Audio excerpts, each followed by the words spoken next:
And today's speaker is Carrie Taylor. Carrie is the Member Services Manager for Safe Electricity. So Carrie, welcome, and I will turn it over to you. All right, well, thank you, Erin. Welcome everyone to today's Everyday Environment webinar. Thanks for taking some time out of your day to focus on safety education and learn how you can be prepared for storms that come your way. Let me give you a few questions to think about as we go through today's presentation.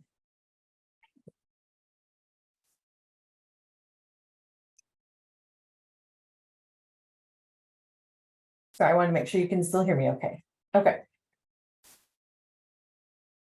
In late June, much of central Illinois had very damaging storms that hit very quickly. Were you ready for them? Did you have an emergency kit prepared? Did you have a safety plan in place for you and your family to follow? Did you use your generator properly? Did you rush outside after the storm to assess the damage? Did you follow safe chainsaw safety after the storm during your cleanup? Did you have your pets and your children go outside after the storm and allow them to play in puddles? All of these things could have posed serious injury or worse. Let's dive in and learn how you can be prepared and safe before, during, and after the next storm.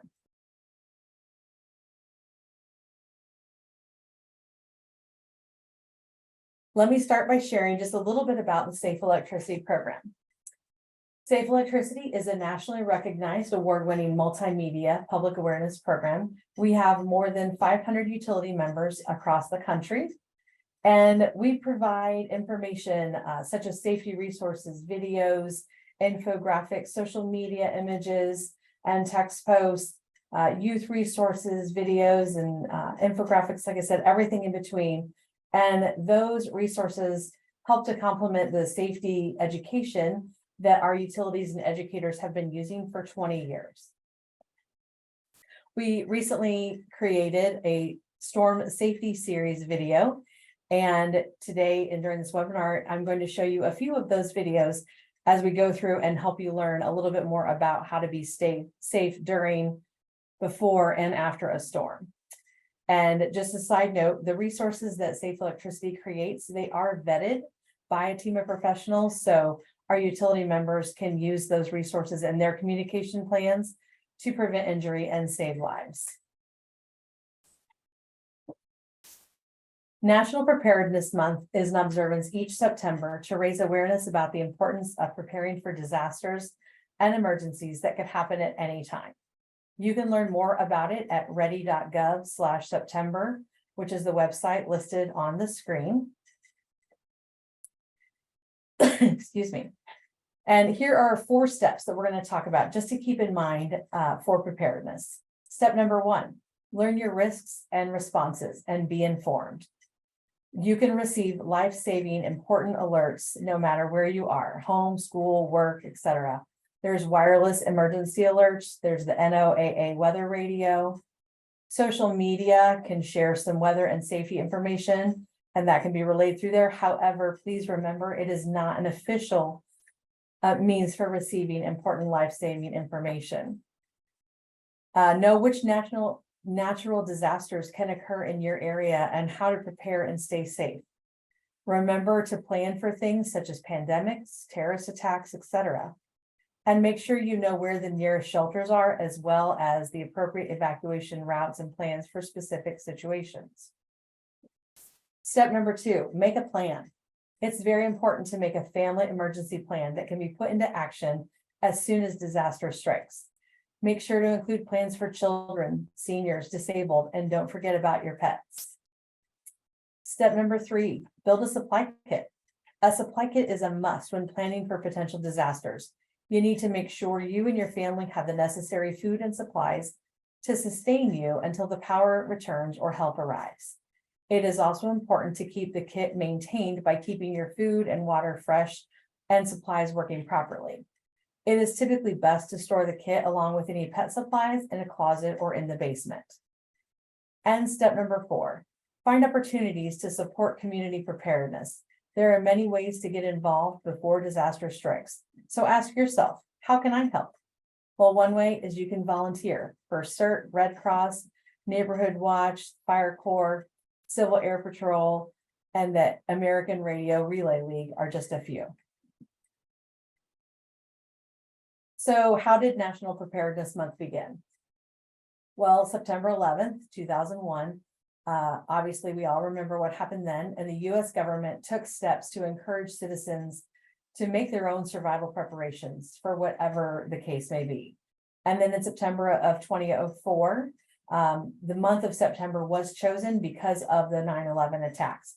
It's also the peak of the Atlantic hurricane season, and therefore seemed like an appropriate and good time. The month is sponsored by the Federal Emergency Management Agency, or FEMA. I encourage you to visit www.ready.gov to learn more, get a plan, get your emergency supply list, get the FEMA app, and set up emergency alerts. All of these are available on that website, and you can learn additional information there. So it's a great tool and resource for you to go to on an everyday basis. The Red Cross and National Weather Service say a thunderstorm is considered severe if it produces hail at least 1 inch in diameter or has wind gusts of at least 58 miles per hour. Every thunderstorm produces lightning, which kills more people than tornadoes or hurricanes. Heavy rain from thunderstorms can cause flash flooding, and high winds can damage homes and blow down trees and utility poles, causing widespread power outages. As I mentioned earlier, Safe Electricity has a video series on storm safety.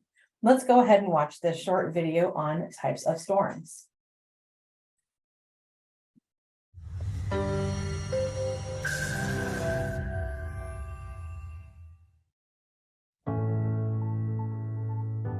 The full gamut affects the United States. Hurricanes, typically we see, anywhere from 12 to 15 of those a year, and tornadoes ebb and flow, so that number can range from 30 to 200. At any one time on the entire globe, there's about 2,000 thunderstorms actively occurring. So lightning is a threat all the time. Flooding can happen all year round. Intense cold, winter weather, not just snow, it's just the cold, and that's one of the killers that occur every year too.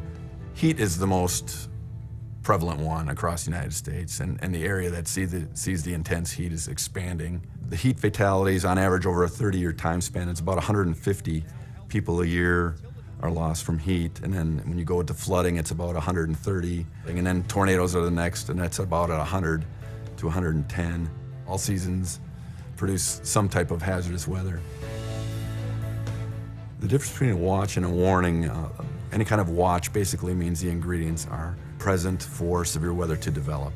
Once we see that starting to develop, we have confidence that impacts are going to occur. We'll issue a warning. So those warnings mean take action, protect yourself, take cover. Usually our messaging will tell you what the impacts are going to be and how you need to take shelter. So that warning level means take action. That's the biggest difference we need people to remember.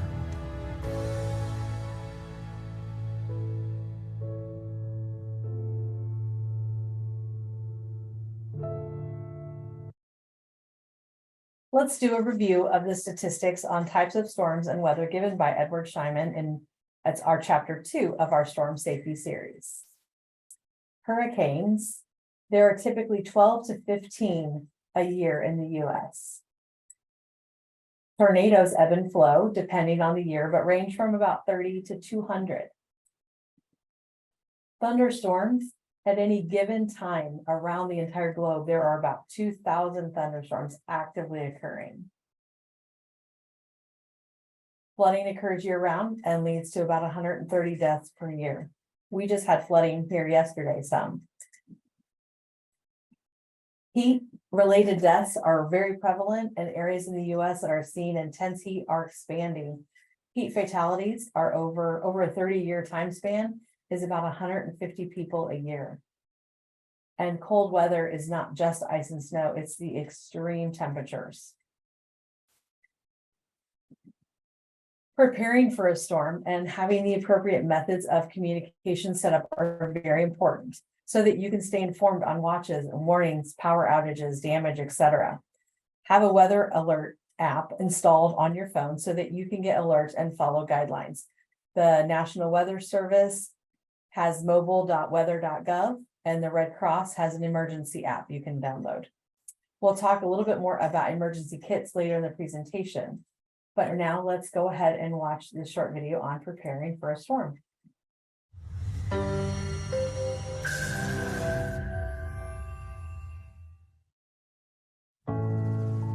Whatever the type of disaster it is, there's a common theme here, and that's being prepared. At the Red Cross, we certainly encourage individuals and families to make a kit, have that emergency kit ready, because those disasters are varied, and we want to make sure that you and your family are prepared. So a disaster kit, what is that? Well, you want to make sure you have non-perishable food, drinking water for you and your family, making sure you have battery-powered or a crank-powered weather radio, flashlights, extra batteries, a manual can opener, a first aid kit, any baby supplies or pet supplies. We don't want to forget our fur babies. But when you're putting this together, you want to make sure and do it ahead of the storm. The store shelves go bare for resources. So you want to put that emergency preparedness kit way in advance of a storm. Don't wait, pull it together today. Electricity is a commodity. It can come and go. We've seen that with challenges to the grid, with storms. There's a good chance that we could be with an outage without power for a couple days. If a member calls in and says they are on any sort of life-saving device, life protection, medical equipment, it gives you a priority tag in the system if you are on an outage. Now, that being said, you need to make sure you take steps to prepare yourself for that eventuality. You want to make sure you have that plan with your family beforehand of what will you do? Do you have that place in your house where you and your family are going to go and gather? Stay tuned to whether it's your local weather source. Red Cross does have an emergency app. It's a free app you can download. You can punch in your location there, and you'll actually get real-time updates as they come in from weather authorities. So that way you do know what's coming your way and you can plan accordingly.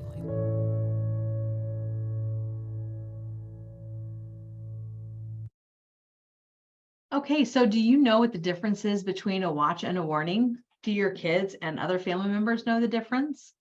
A watch means there's a great chance of a thunderstorm or a tornado. The weather has indicated issuances that the National Weather Service feels it is appropriate and worth warning you about that it could happen. So it's a watch. A warning means a thunderstorm or tornado has been spotted and you should absolutely take shelter. Okay, shifting on to generators. So let's talk a bit about them. Do you know that there are multiple types? Generators are classified by how much power or watts they can produce. The wattage measurement is important because it determines how many devices you can power. According to the Consumer Reports, the typical home requires 5,000 watts to cover the basics. A portable generator, so because these run on gasoline, they are extremely dangerous since they can produce carbon monoxide. Because of that, never run these indoors or in enclosed space, and always keep them at least 20 feet from your home when operating them. Additionally, do not use them in damp or wet conditions. Some newer models feature a built-in CO sensor that triggers an automatic shutoff, and it detects CO buildup. Other advanced models are designed to emit less poisonous fumes.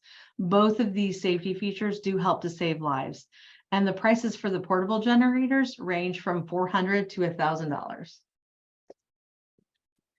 The inverter generator is a type of generator that has a more complex engine than its portable cousin. Because of that, inverter generators usually cost more than portable versions. They are much quieter than portable generators since they throttle up and down to match the demand instead of running at a constant full power. They also boast more advanced exhaust systems, which also helps with the noise levels. Inverter generators typically cost $500 to $4,000. And if you pick this kind of generator, you should follow the same safety precautions you would with a portable version. Lastly is a standby generator. This is the most expensive type of generator, and models range from 5,000 to 20,000 watts. Standby generators are also the most convenient since they are permanently mounted and they kick on automatically when the power goes off. They run on propane or natural gas and cost anywhere from $3,000 to $6,000, not including installation. And installing them is definitely not something you can do by yourself. You should have a certified, experienced electrician install them. According to the Consumer Product Safety Commission, one portable generator can produce the same amount of carbon monoxide as hundreds of cars. Let that sink in for a minute. One little generator can produce the same amount of CO as hundreds of cars. That illustrates how gasoline-powered portable generators can create such a risk of CO poisoning that can be deadly in minutes. The U.S. Consumer Product Safety Commission released a report in August of 22 on carbon monoxide poisoning deaths associated with portable generators. In its report, fatal accidents associated with non-fire carbon monoxide poisoning from engine-driven generators and other engine-driven tools, the CPSC estimates that about 85 consumers die in the U.S. each year from CO poisoning caused by those gas-powered portable generators. Most generator deaths, about 81%, occur in residential locations. The CPSC's study also found that the top 3 reasons for using a generator among reported fatal incidents were weather-related, power outages, power shutoffs, and attempts to provide power to temporary locations, such as cabins, campers, and trailers. CO is called the invisible killer because it is colorless and odorless. CO poisoning from portable generators can happen so quickly that exposed persons may become unconscious before even recognizing the symptoms of nausea, dizziness, or weakness. Generators can be a lifesaver for people in a power outage who have medical equipment needs that require electricity. They can save your food and they can help keep you warm or cool depending on the time of year.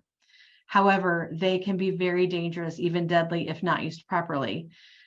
As an example, in 2021, Hurricane Ida hit as a Category 4 in Louisiana, causing catastrophic flooding and mass destruction. It was reported that there were more deaths from improper generator use and CO poisoning than the hurricane itself. Let's take a minute and watch this little video on storms and outages and generator safety.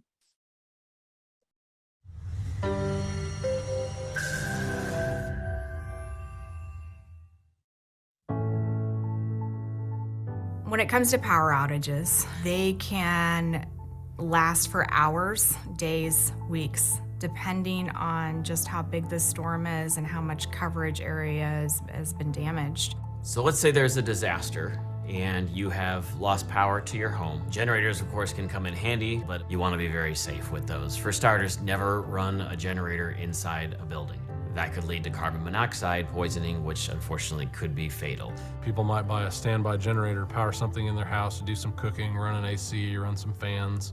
They need to be aware that taking for example, a 240 volt generator, plugging it into your dryer outlet, that will energize the other outlets in your house, but it'll also go through your breaker, back through our meter, back through our transformer, back onto the line that we might be working on. Our number one suggestion is don't backfeed your house. Usually a portable generator will have a couple outlets on it where you can plug in an extension cord. Only use those outlets. Don't backfeed the infrastructure in your house, please, for our sake. In the United States, a typical power outage lasts about 2 hours. That's not including major events though. So if you take into account other things like tornadoes, earthquakes, hurricanes, or ice storms, it could average days or even weeks. Especially in the country, just because your neighbor might be on doesn't mean we can turn your power back on. We can't energize the last transformer on a single-phase tap until we have the 3-phase up and running, because the 3-phase feeds the single-phase, which feeds your house. You have to get the things put back together upstream before you can worry about what's downstream. Program your utilities phone number in your phone. or have that phone number on a common area in your house, on your refrigerator, so that if you do experience a power outage, you have access to that telephone number and can report that immediately. Also, a lot of times your utility provider will have information on their social media sites or on their website, so make sure and go out and like that ahead of time so that you can get restoration updates or more information about when your power may be restored.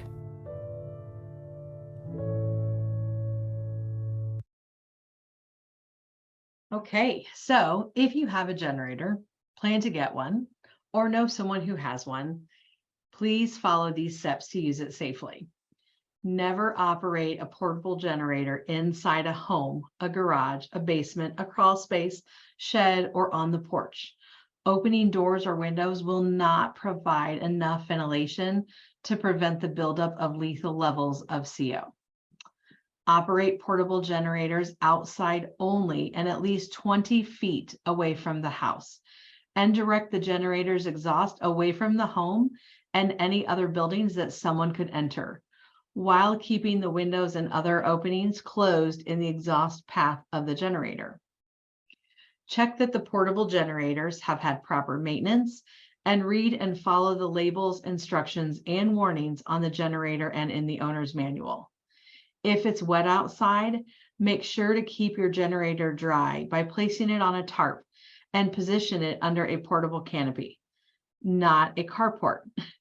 Always make sure to turn off your portable generator and allow it to fully cool down before you would refuel it.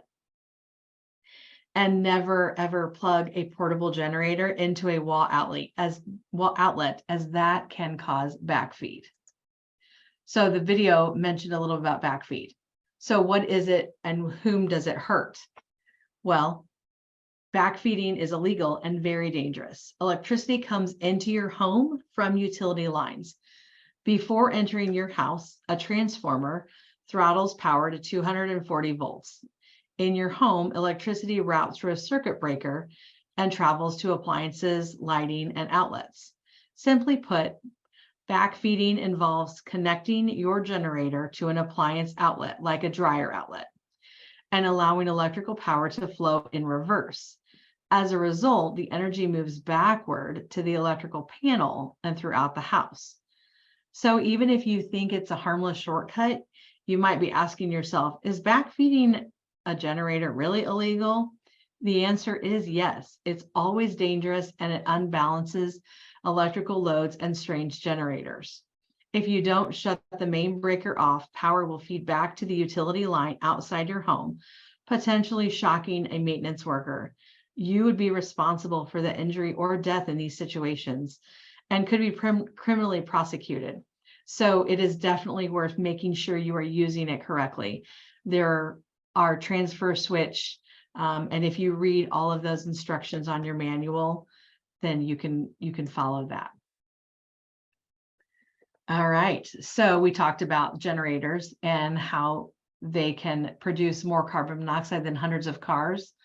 So prepare your inside of your home with safety measures by using carbon monoxide detectors and smoke alarms. Carbon monoxide detectors and smoke alarms, they go hand in hand with using a portable generator. Make sure there is a battery operated or battery backup CO detector on every level of your home and outside sleeping areas. Make sure that smoke alarms are installed on every level and inside each bedroom. Test both CO detectors and smoke alarms monthly to ensure proper working order, and replace the batteries when needed. Carbon monoxide occurs when carbon monoxide builds up in your bloodstream. When too much carbon monoxide is in the air, your body replaces the oxygen in your red blood cells with carbon monoxide. This can lead to serious tissue damage or even death.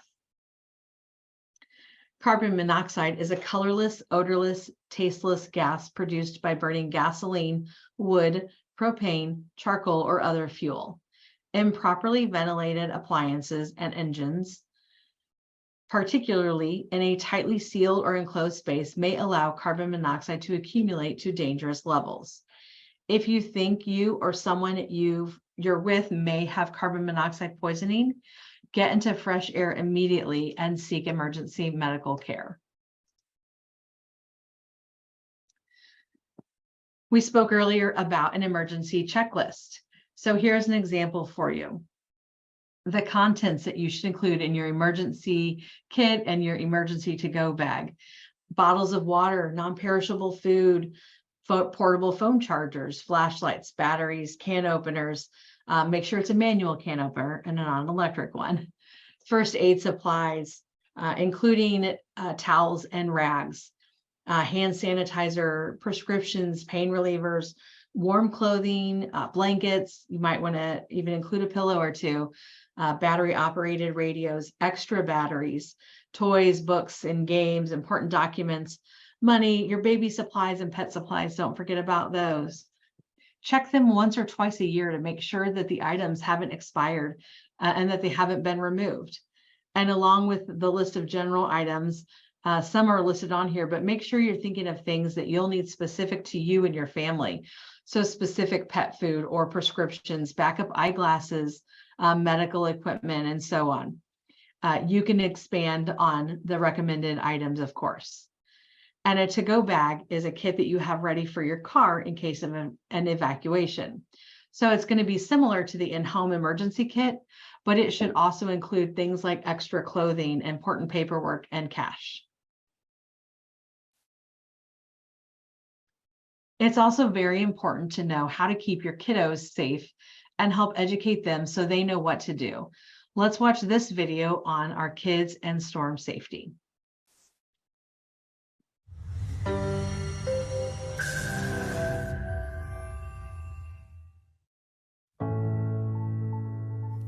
If you have kids or kids in your care, we want to teach them about how to be safe after a storm or before a storm, what to be aware of, what to prepare for. One of those being where a downed power line might be on a vehicle or laying near a vehicle. The safest place to be is inside of the vehicle unless it's on fire. Do not get out of your vehicle. Call 911 immediately and report the incident. If you witness a scene like this, we're empathetic. We want to run to help. That's not a safe thing to do. In many cases, when lines come down, they're not arcing and sparking and wiggling all over the place like we see in the movies or on television. They could just be lying there, and there's no way to visually tell whether that line is live. One of the main things we want to talk to kids about is the importance of staying inside after a storm. Oftentimes it's exciting to go out and see what all has occurred outdoors, but there are hidden dangers. If there's a thunderstorm that's approaching and your children are at practice outside, they hear thunder or they see lightning, the best case scenario is to immediately seek shelter. You never want to seek shelter underneath a tree or a pavilion or a shed. If you're outside and you're not able to get indoors to seek shelter, the safest place to go is inside a vehicle with a hard top with the windows up. And you want to wait a minimum of 30 minutes after that last thunder before we ever send our children outside. And the reason for that is because lightning can follow a thunderstorm. So there's a potential for a lightning strike to occur even after the thunder stops. If kids are outside and their kites or their drone gets stuck in an overhead power line, do not try to remove that out of those power lines. You need to call the utility and report that you've got something stuck in the overhead power line. When you're outside kicking the ball, if it happens to accidentally go over the fence at a substation, do not approach that substation. Don't touch the fence, and definitely do not try to get into that area. You need to contact that utility and make them aware, and they will retrieve that for you. Another thing is to respect those green boxes that you see. Those are called pad mount transformers. You never want to climb or play on top of those. They contain electrical equipment that can be extremely dangerous. There are educational resources and videos on safeelectricity.org, as well as games and quizzes that you can utilize with your kids or your loved ones. So make sure to take time to educate them to prevent accidents and save lives.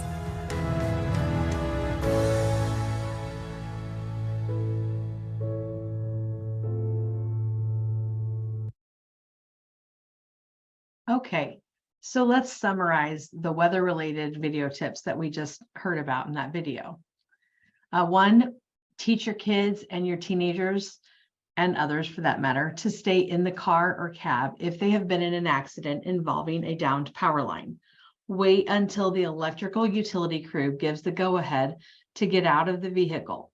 Many car accidents are weather-related. Don't run towards the accident to help if there's a downed power line. It could be energized. It doesn't have to be arcing and sparking to be live. You need to stay at 50 feet at least away from that vehicle. Stay inside after a storm, especially if there's a power outage. Wait until power is restored before going outside or letting your kids or pets go outside. Be an advocate for your kids' sports practices and games. Speak up to stop play and seek shelter when a thunderstorm is approaching.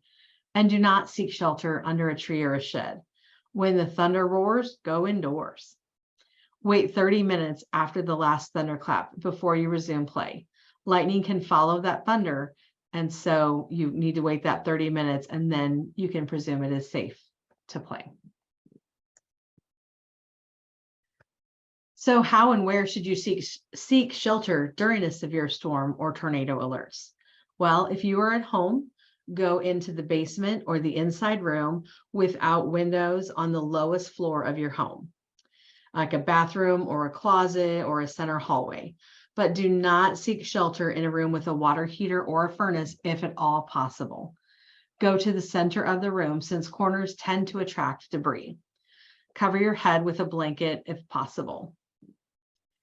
If you're outside, shelter in a solid structure, but not in a shed or an unsubstantial structure that cannot withstand high winds. Do not use an open outdoor structure like a pavilion or a dugout. If that's not available, then go to a hard-topped car. If you don't go anywhere at all, or if you don't have anywhere to go at all, then stay as low to the ground as possible. And never seek shelter under a tree, a tall object like a tree or a utility pole. Lightning is drawn to those tall objects. Make sure that you have a safety plan in place that includes your children, your pets, and other family members. Also, if you have elderly neighbors, it's a great idea to check in with them and make sure they too have a plan. Make note if they have an electrical-based medical equipment, like electric lift chairs or things of that nature. Because if the power goes out, they could get stuck and need help. Let's watch this video to learn more about downed power lines and how you can be safe around them.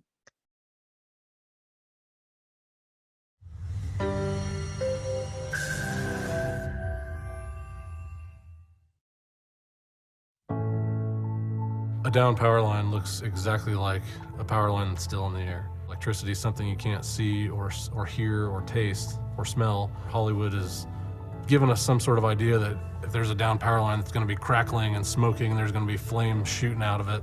That's not how it works. It really is a silent killer. If you see a downed power line, you have to assume that it's energized. Leave it alone. We'll take care of it. If there's something across the road, if there's something on your car, don't touch it. We'll clear it off. That's our job. If you are in a vehicle and a downed power line is blocking your path, never try to drive over that or around that power line. You need to call 911 and report your location and that there is a downed line. The safest place to be is inside of the vehicle unless it's on fire, and you never want to try to move that line.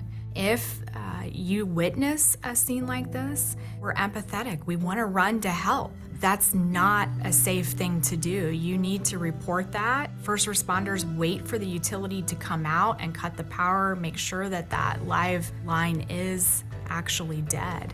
Extremely important to use Caution after a storm when it comes to cleanup. Yes, electrical lines could be strewn about through the trees. They could be on parts of the property that you may not see. For example, if a blizzard has come through your town and there is a significant amount of snowfall there, you may not see that there are power lines buried underneath the snow. And so, just like floodwaters, a high amount of snow can hide some things. And unfortunately, some of those things could be down power lines, which could be very dangerous. Don't take a chance with electricity.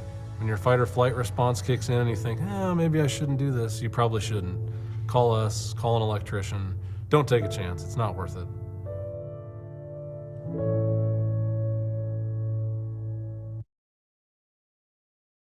Okay, so moving to after the storm. We just heard that you need to wait until the power is restored before going outside. After a storm, there could be limbs and debris that may hide an electrical hazard. And that, again, could be any storm, not just a thunderstorm, but a snowstorm, an ice storm, a hurricane, any of those. So treat all downed power lines as if they are energized. And if you live in an area where you have power lines and you go out and you know where those power lines are, make sure to look up and see if they're still there, or look around. But just assume everything is energized. Just because power lines are damaged does not mean they are dead. So downed power lines, stray wires, and debris in contact with them all have the potential to deliver a fatal shock. Stay away and instruct others to do the same. Never enter a flooded basement if electrical outlets are underwater, because the water could be energized. Do not use water-damaged electronics before properly restoring them. Electric motors and appliances should be cleaned and reconditioned before use. It may be necessary to replace some of your appliances and electronics. Have your water-damaged items inspected and approved by a professional before using them again. If you're driving and encounter a downed power line, stay away and warn others to do the same. Contact your emergency personnel or your utility company to address the downed power line, and wait until utility workers give the go-ahead before exiting that vehicle. If you're using a portable generator, remember there are important safeguards to take that we learned earlier, such as following the manufacturer's instructions, never operating in a confined area, knowing the electrical risks that generators pose, especially in wet conditions, know when and how to refuel, avoiding backfeed, and keeping kids and pets away, and properly shutting down and proper maintenance. So with storm safety and after the storm, a lot of times comes cleanup. I know from our recent storms, there was a lot of cleanup that had to be done in central Illinois, and you may have trees down in your yard. And so here are some helpful tips on chainsaw safety. If you go to grab that chainsaw and go out to trim some trees that have fallen, make sure that you look up, look down, look around for any power lines, and make sure that it is safe to go out. Don't trim trees within 10 feet of an overhead power line or utility pole. Only OSHA certified tree trimmers are actually allowed by law to trim within the 10 feet of an overhead power line. Like I said, look up and look out for power lines, especially before even carrying an extension ladder, and always carry your ladders horizontally. So what are some action steps for you as participants in today's webinar? 1, you can prepare an emergency kit. Do it today, don't wait. Prepare a communication plan. You can get tips from the Red Cross, and the link for that is going to be put in the chat. You can know your evacuation route. Knowing more than one is a great idea. You can visit ready.gov for tips on evacuation, and that link will also be put in the chat for you. You can also visit safeelectricity.org for additional safety information, as you've heard in a few of the videos. Today, there's a variety of safety resources that you can access on those pages, and about everything, not just storm related, but everything in general related to safety and how to keep you, your families, your children safe. So with that, I would like to thank you, and I hope that you were able to take away some practical tips on how to stay safe before, during, and after storms. Prepare today and share what you learned with your loved ones. Make sure to join in next month for the September Everyday Environment webinar on new tools for healthy waterways. And I believe we have a bit of time left, so thank you again for joining us. And if there are any questions, we can take those now.